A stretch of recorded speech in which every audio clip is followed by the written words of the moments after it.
ఇలాంటి రోజు వస్తుందని నిజంగా నేను కలలో కూడా ఊహించలేదు. సుదర్శన్ రెడ్డి గారితో 2.5 దశాబ్దాల అనుబంధం నాది.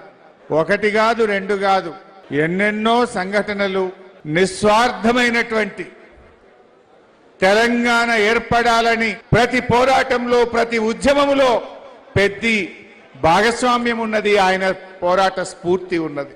మాకు దేవాదుల నీళ్లు కావాలని కేసీఆర్ గారి దగ్గర కూర్చొని ఆ రోజు అధికారులకు, నా అందరికీ కూడా ఆదేశాలు ఇప్పించి ఇవాళ రామప్పకు, పాకాలకు, గణపురంకు, లక్నవరంకు ఇవాళ దేవాదుల నీళ్లు వస్తున్నాయంటే అది పెద్ది కృషి, కేసీఆర్ గారి ఆశీస్సులు. 500 పడకల ఆసుపత్రి ఈ నర్సంపేటకు మంజూరు చేయించింది కూడా కృషి పెద్ది సుదర్శన్ రెడ్డి. పెద్దితో నా చివరి ప్రోగ్రాం ఆ శివాలయాన్ని రాత్రికి రాత్రి కూల్చివేస్తే, అన్నా ప్రముఖ దేవాలయం, కాకతీయ రెడ్డి రాజులు కట్టిన దేవాలయం కూల్చేసిండ్రు. ఇక్కడ ఇంటిగ్రేటెడ్ స్కూల్ పేరు మీద కుట్ర జరుగుతా ఉంది. నువ్వు రావాలి అంటే ఆ రోజు ఖమ్మం నుంచి పెద్దితో పాటు నేను పాల్గొన్న అంటే ఒక పోరాట కార్యక్రమంలో అదే చివరి కార్యక్రమం. నిజంగా అది చివరి కార్యక్రమం అయిద్దని నేను ఎప్పుడూ అనుకోలే.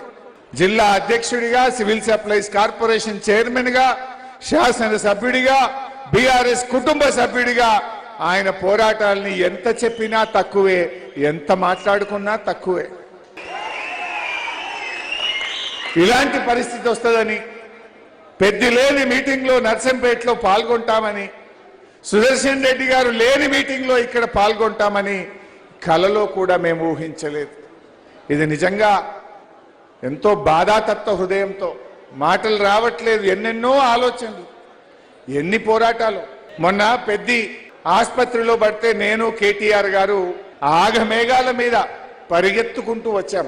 వచ్చేసరికి హాస్పిటల్ చూస్తే నాకు ఒక పాత జ్ఞాపకం గుర్తొచ్చింది. ఒక ఉద్యమకారుడు తెలంగాణలో ఆత్మహత్య చేసుకుంటే ఆ రోజు DCM మీద ఎక్కించి ఆ అమరుడికి అంతిమ యాత్ర జరుగుతూ ఉంది. ఆ అంతిమ యాత్ర జరుగుతుంటే వరంగల్లోని అమరవీరుల స్తూపం దగ్గర పోలీసులకు మనకు బాగా ఘర్షణ అయింది.